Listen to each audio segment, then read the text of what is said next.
Sekarang begini, titik poin penting utama, tidak ada satupun ayat di Alkitab ini, tidak ada satupun ayat yang secara tegas, lugas, jelas, tanpa ambigu, tanpa kata ganti, yang Yesus pernah menyebut bahwasannya aku Yesus, aku adalah Tuhan, atau aku Yesus, aku adalah Allah. Tidak ada.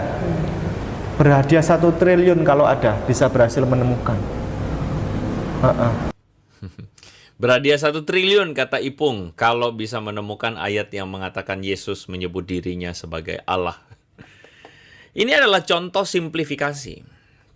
Bahwa ada dorongan dari kaum muslim kepada kita orang Kristen untuk melakukan yang namanya simplifikasi, ya. Dan simplifikasi itu muncul contohnya dari mana ayatnya Yesus menyebut diri sebagai Allah, mana ayatnya Yesus menyebut diri sebagai Tuhan. Itu simplifikasi.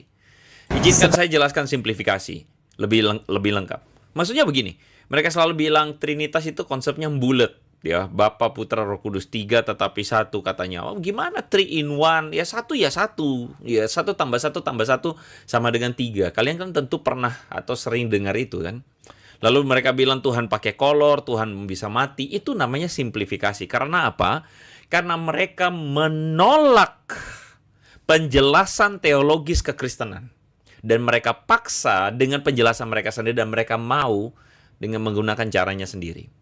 Makanya kita sering dengar ketika Dondi mewakili orang-orang ini dan mengatakan, oh, Kristen itu agama imani doang. Karena bagi mereka, konsep-konsep ini membulet dan mereka tidak bisa paham. Dan mereka kemudian mengambil kesimpulan singkatnya adalah, oh, orang Kristen imani doang. Karena mereka nggak bisa paham.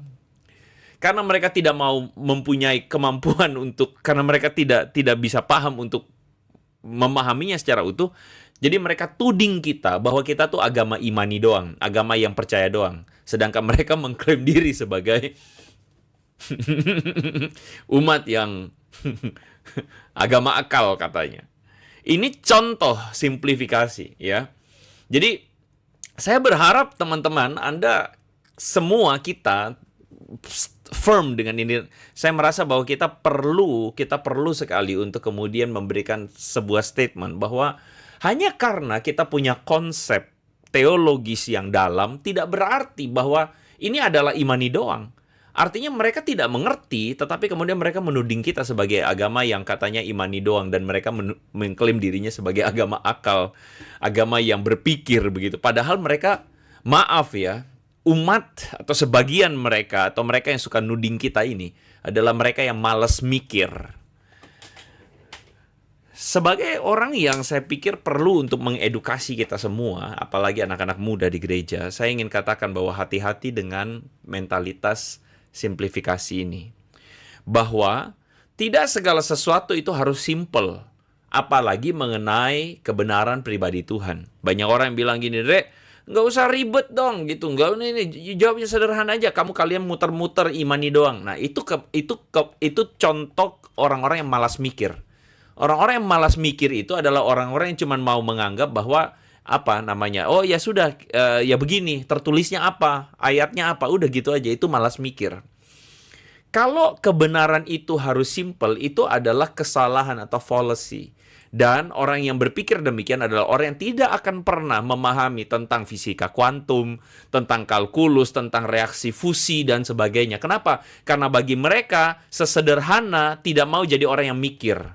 Mereka cuma hanya mau hal yang gampang-gampang bagi mereka, dan mereka tidak mau berpikir sesuatu yang sulit untuk dipikirkan. Orang-orang ini adalah orang-orang yang tidak layak untuk mendapatkan kebenaran. Kenapa? Karena mereka cuma mau simplifikasi.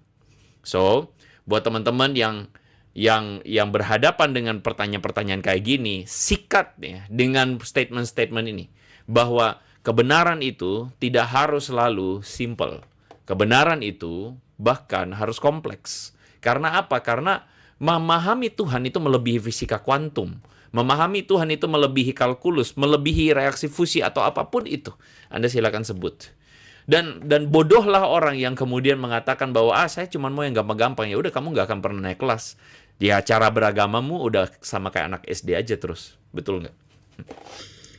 Ya, jadi saya berharap ya, teman-teman Anda bisa firm dengan pendekatan ini karena itulah kekristenan. Kita belajar untuk apa? Kita belajar untuk benar-benar mengenal Tuhan dengan akal budi kita dan memikirkan dengan dalam.